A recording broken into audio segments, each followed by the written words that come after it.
Have you been told you have a disc injury, herniated disc, blown disc, or ruptured disc? While these terms are often used interchangeably, they don't always describe the exact condition. Understanding the differences in what is actually happening inside your spine can help you make better decisions about your treatment and recovery. A disc injury is a broad term that includes any damage to one of the spinal discs. A herniated disc occurs when the soft inner material pushes through a tear in the outer layers of the disc. A ruptured disc generally refers to a more severe herniation, in which the outer fibers have torn significantly. The term blown disc is not a medical diagnosis, but is commonly used by patients to describe a painful disc injury. Regardless of the terminology, these injuries often involve the lumbar spine and can cause back pain, sciatica, numbness, weakness, and difficulty performing daily activities. What is a lumbar disc? The lumbar spine holds the weight of the entire upper body and transfers that weight through the pelvis, legs, and feet to the ground. Your lumbar spine contains 5 vertebrae, separated by intervertebral discs. These discs act as shock absorbers while allowing your spine to bend, twist, and move. Each disc consists of 3 major components: the annulus fibrosus, which is a series of strong concentric rings made primarily of collagen fibers that provide strength and stability. The nucleus pulposus is a soft, gel-like center that distributes the pressure throughout the disc. Cartilaginous end plates, thin layers of cartilage that anchor the disc to the vertebra and allow nutrients to enter the disc. The annulus fibrosus forms the outside of the disc. It is very strong and durable. It holds the nucleus pulposus, which is made up of a gel-like material, in place. This allows the disc to act like a shock absorber for the spine. Unlike muscles, discs have very little direct blood supply. This unique anatomy plays a major role in why disc injuries often heal slowly. So why does healing take so long, you might ask? One of the most fascinating and often overlooked aspects of spinal health is disc metabolism. Before we discuss disc metabolism, it's helpful to understand what metabolism means. Metabolism is the process your body's cells use to take in nutrients, produce energy, repair damaged tissue, and remove waste products. Every tissue in your body depends on metabolism to stay healthy and heal after an injury. In general, tissues with a rich blood supply have a faster metabolism and tend to heal more quickly. Intervertebral discs, however, have very little direct blood supply, giving them one of the slowest metabolic rates in the body, which is one reason disc injuries often take much longer to heal than injuries to muscle or skin. Unlike muscles, ligaments, or skin, the adult intervertebral disc has almost no direct blood supply. Instead of receiving nutrients through blood vessels, disc cells depend almost entirely on diffusion through the cartilaginous end plates. This is where a process called imbibition becomes essential. When you're lying down or otherwise non-weight bearing, especially while you sleep, the pressure on your disc decreases. During this period of unloading, the disc gradually reabsorbs water along with oxygen, glucose, and other nutrients from the surrounding vertebral bodies. This process helps restore disc height and hydration after a full day of activity. As you stand, walk, lift, and move throughout the day, your discs become compressed under your body weight. This compression slowly pushes water back out of the disc, along with metabolic waste products, including carbon dioxide and lactate that accumulate during normal cellular activity. This creates a continuous 24-hour metabolic cycle. At night, or unloading, discs absorb water and nutrients through imbibition. During the day, or loading, discs expel fluid and metabolic waste as they are compressed. Because this nutrient exchange depends on slow diffusion rather than direct circulation, disc cells have one of the lowest metabolic rates in the body.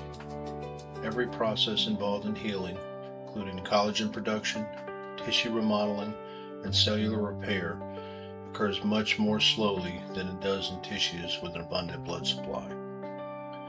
This is one of the primary reasons lumbar disc injuries often require months to heal rather than weeks. When people think of the spine, they usually picture bones. However, most lumbar spine injuries involve soft tissues. Okay, so how do disc injuries happen? The annulus fibrosus contains dozens of layers of collagen fibers arranged in alternating directions, giving the disc remarkable strength. However, repeated stress can eventually create microscopic tears within these layers. Once enough fibers fail, the nucleus pulposus begins pressing outward, producing a bulge or herniation. Many people assume a herniated disc happens because they lifted something wrong. Sometimes that's true. More often, however, the injury has been developing for years.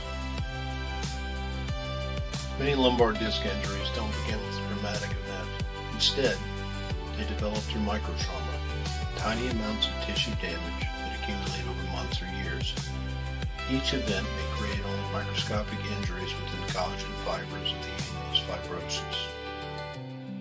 Normally, your body repairs this damage. However, because discs have such a slow metabolism, the rate of repair may not keep up with the rate of injury.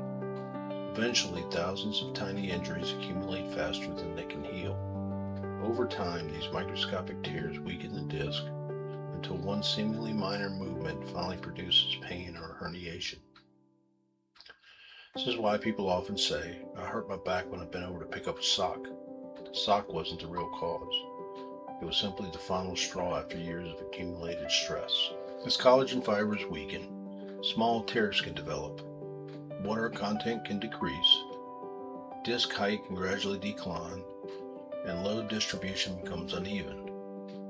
This causes the disc to become less capable of handling normal daily forces.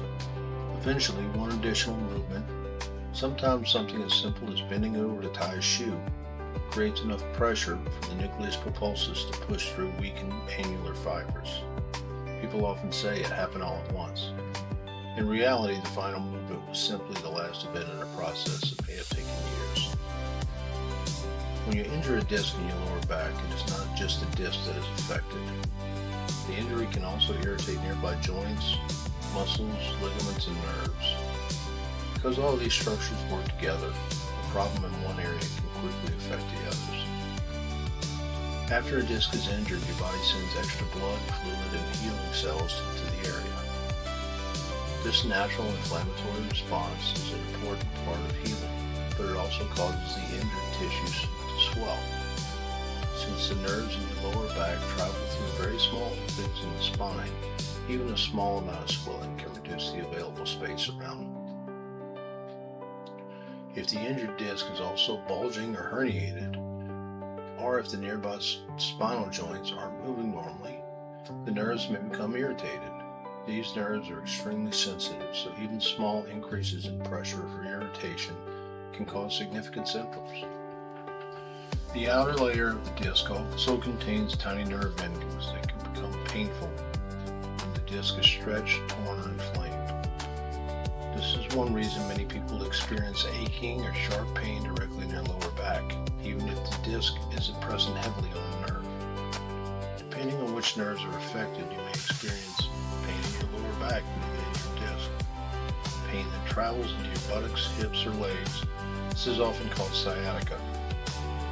Numbness or tingling in your legs or feet.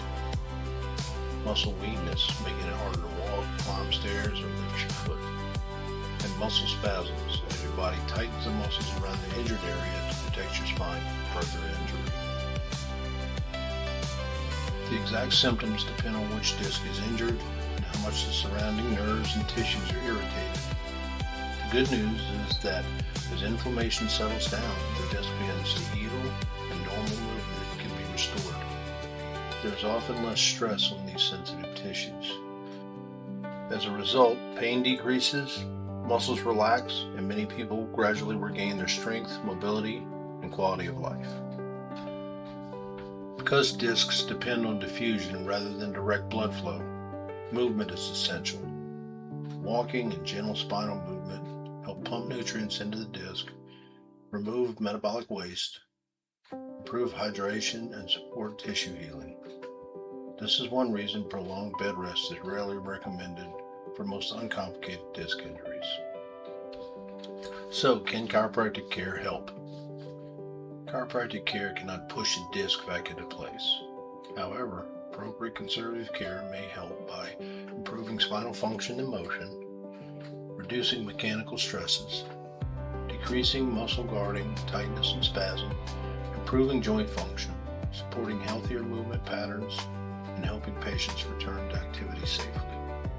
Treatment recommendations depend on the specific injury, symptoms, and examination findings. Healing depends on many factors, including overall health, size of the injury, smoking status, nutrition, activity level, and mechanical stresses placed on the spine. Because disc metabolism is slow, recovery often requires patience and consistent management.